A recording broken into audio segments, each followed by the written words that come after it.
Ketika ini, Pak Pembangkang sedang pakat sebar gambar demonstrasi yang dibuat oleh rakyat Thailand di negara tersebut sebagai protes dan kecaman terhadap Perdana Menteri Datuk Seri Anwar Ibrahim, Donald Trump dan kerajaan Thailand sendiri. Ini semua kerana kononnya rakyat mereka tak puas hati Anwar atau lebih mesra disapa PMX bersama Trump telah masuk campur urusan hal negara mereka. Penganjur demo ni pula difahamkan ialah seorang individu bernama Jatuporn Prompan yang merupakan seorang bekas pemimpin politik dan ahli parlimen dari parti Pheu Thai. Jatuporn pernah memenangi pilihan raya bersama parti Pheu Thai pada tahun 2011. Namun status ahli parlimen Jatuporn dibatalkan oleh mahkamah kerana ketika pilihan raya berlangsung, Jatuporn berada di dalam penjara. Parti Pheu Thai kemudiannya menyingkirkan Jatuporn. Dia sendiri pernah dipenjarakan beberapa kali kerana protes ganas, menceroboh dan memfitnah, termasuklah memfitnah PM Thailand pada tahun 2009. Kiranya kini si Jatuporn ni merupakan seorang pembangkang yang tersakiti dan terbuang tanpa parti dan akan sentiasa melawan sesiapa sahaja yang jadi kerajaan. Pengaruh yang Jatuporn hari ini ada adalah kerana dia merupakan seorang pengasas UDD, iaitu Gerakan Menentang Golongan Elit Thailand. So tujuan demo yang dia buat baru-baru ni kononnya nak kecam Trump dan PMX yang didakwa telah campur tangan dalam urusan politik Thailand. Dia juga mendakwa yang PMX ni bersikap berat sebelah dan berpihak kepada Cambodia kerana Malaysia ada pelaburan kasino di Cambodia. Sebenarnya, kerajaan Malaysia tak pernah membuat sebarang pelaburan berbentuk kasino dan judi di Cambodia. Namun, memang ada individu terkaya di Malaysia yang memiliki bisnes kasino di sana. Individu tu ialah Tan Sri Chen Lip Kiong, iaitu individu ketujuh terkaya di Malaysia. Dia ada lesen kasino di Cambodia sejak tahun 1995 lagi, iaitu semasa Mahathir menjadi PM. Namun, berdasarkan semakan, kerajaan Malaysia tak pernah mempunyai sebarang saham atau kepentingan dalam syarikat Naga Corp milik Tan Sri Chen Lip Kiong. Syarikat itu dikuasai oleh ahli keluarganya saja. Selepas 30 tahun, kasino milik Chen Lip Kiong hari ini merupakan antara salah satu kasino senior yang terbesar dan berpengaruh di Cambodia. Jadi tak heranlah jika Jatuporn memainkan naratif yang Malaysia ada pelaburan judi di Cambodia. Walaupun pelaburan itu bukan dibuat oleh kerajaan Malaysia, tapi pelaburan individu dari Malaysia. Kesimpulannya, bila dah terbuang dan tersakiti, dia sanggup buat apa je demi nak memburukkan kerajaan sendiri. Ada je yang tak puas hati dengan memainkan naratif dan fitnah jahat semata-mata untuk stay relevan dalam arus politik Thailand. Apa saja kerajaan Thai buat, dia akan tersakiti. Sama lah juga seperti pembangkang Malaysia. Apa saja yang kerajaan Madani buat, pembangkang di sini juga akan tersakiti. Maka tak peliklah bila pembangkang Malaysia sekarang sedang bersorak lepas kutip berita pembangkang Thailand yang tersakiti macam tu dan cipta naratif lucu kononnya rakyat Thailand bangkit lawan PMX. Macam kes bekas General Thailand yang kecam PMX tempoh hari, walhal dia juga pembangkang tersakiti dari parti yang kalah ke semua kerusi dalam pilihan raya macam Parti Pejuang kat Malaysia. Let us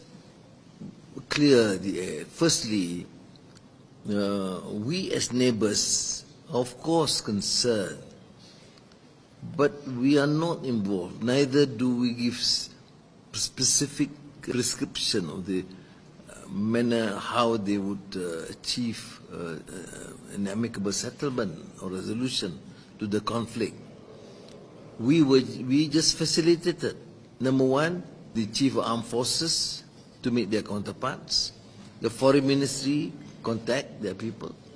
And I contact both the Prime Minister and just say, can they talk? They decide on the parameters, on the issues. And following that, of course, President Trump also talked to them.